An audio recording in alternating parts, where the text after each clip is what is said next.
প্রিয় দর্শক আসসালামু আলাইকুম। এমএস কিচেন ইউটিউব চ্যানেল থেকে সবাইকে ওয়েলকাম জানিয়ে আজকের এপিসোডটি শুরু করছি। আমার আজকের এপিসোডে থাকছে খিচুড়ি রান্নার রেসিপি। আজকে আমি খিচুড়ি রান্না করব রাইস কুকারে। একেবারে পারফেক্ট ঝরঝরে হবে খিচুড়িটা। ঝরঝরে খিচুড়ি রান্না করার জন্য আমি এখানে নিয়েছি চিনি গুঁড়া পোলাও চাল মেজারমেন্ট কাপ দিয়ে মেপে 2 কাপ, আর মসুরির ডাল নিয়েছি মেজারমেন্ট কাপ দিয়ে মেপে 1 কাপ। চাউল আর ডাল খুব ভালোভাবে ধুয়ে পরিষ্কার করে 30 মিনিটের মতো ভিজিয়ে রেখে তারপর পানিটা ঝরিয়ে নিয়েছি। এবার আমি একটি রাইস কুকারের বাটি নিয়ে নিলাম, যেহেতু রাইস কুকারে রান্না করব। আর আজকের খিচুড়িটা আমি হাতে মেখে রান্না করব। প্রথমে আমি এই চাউল আর ডাল এগুলোকে পানি থেকে খুব ভালোভাবে ছেঁকে উঠিয়ে নিচ্ছি। সামান্য একটু পানি রয়ে গিয়েছে, পানিটা আমি খুব ভালোভাবে ছেঁকে তারপর চালগুলো দিয়ে দিলাম। দিয়ে এবার আমি এতে প্রথমেই দিয়ে দিচ্ছি হাফ কাপ পরিমাণ পেঁয়াজ কুচি, আর দিয়ে দিচ্ছি পেঁয়াজ বাটা 2 টেবিল চামচ পরিমাণ, আরও দিয়ে দিচ্ছি 1 টেবিল চামচ পরিমাণ রসুন পেস্ট, 1 টেবিল চামচ পরিমাণ আদা পেস্ট, হাফ টেবিল চামচ পরিমাণ জিরা পেস্ট, মরিচের গুঁড়া দিয়ে দিচ্ছি 1 চা চামচ,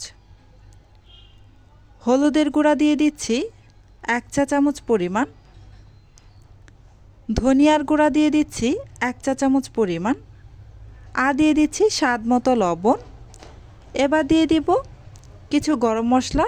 প্রথমে এখানে নিয়েছি তেজপাতা 4টি ছোট সাইজের, আর নিয়েছি 3টি দারুচিনির টুকরো, নিয়েছি সাদা এলাচ এখানে 5টি, এলাচের মুখটাকে আমি একটু ফাটিয়ে নিয়েছি, নিয়েছি 5টি লবঙ্গ আর 10টি গোলমরিচ। এই সবগুলো আমি দিয়ে দিলাম। এবার এখানে আমি হাফ কাপ পরিমাণ সয়াবিন তেল দিয়ে দিয়েছিলাম, সেই ভিডিওটা আমার ভুলবশত স্কিপ হয়ে গিয়েছে। যাই হোক, আমি হাফ কাপ সয়াবিন তেল দিয়ে খুব ভালোভাবে সমস্ত উপকরণ একসাথে মিক্স করে নিচ্ছি। খুব ভালোভাবে মেখে নিতে হবে।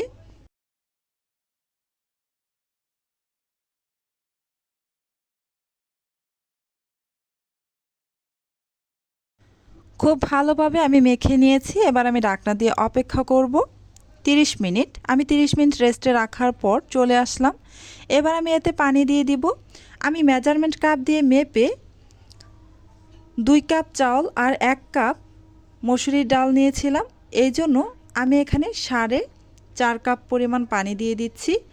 রাইস কুকারে চাল ডালের 1.5 গুণ পরিমাণ পানি দিতে হবে, তাই আমি 1.5 গুণ পরিমাণ দিয়ে দিচ্ছি। প্রথমে আমি 4 কাপ দিলাম, তারপর হাফ কাপ দিলাম, দিয়ে মোট 4.5 কাপ। এবার আমি রাইস কুকারের বাটিটা বসিয়ে দিচ্ছি রাইস কুকারে।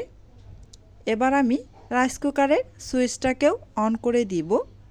এই তো আমাদের কাজ শেষ। এবার অপেক্ষা করব খিচুড়িটা হওয়া পর্যন্ত। যেহেতু খিচুড়ি আমরা রাইস কুকারে রান্না করছি, সেহেতু চোখ বন্ধ করে অপেক্ষা করব। খিচুড়িটা একদম পারফেক্ট হবে, যেহেতু পানির পরিমাণটাও সঠিক দিয়েছিলাম। এই যে যখন রাইস কুকারের সুইচটা অফ হয়ে গিয়েছে, এখন আমি ঢাকনাটা খুলে দেখছি। আমি আপনাদের দেখিয়ে দিচ্ছি খিচুড়িটা কেমন হয়েছে। এই যে দেখতেই পাচ্ছেন খিচুড়িটা একেবারে ঝরঝরে হয়েছে। এবার আমি এতে 1টি কাঁচামরিচ ফালি করে দিয়ে দিব, সুন্দর একটা ফ্লেভার আসার জন্য। খুব বেশি আমি কাঁচামরিচ দিচ্ছি না, আপনারা চাইলে আরও বেশি দিয়ে দিতে পারেন, কোনো অসুবিধা নেই। এবার ঢাকনা দিয়ে 2 মিনিট আমি রেখে দিব।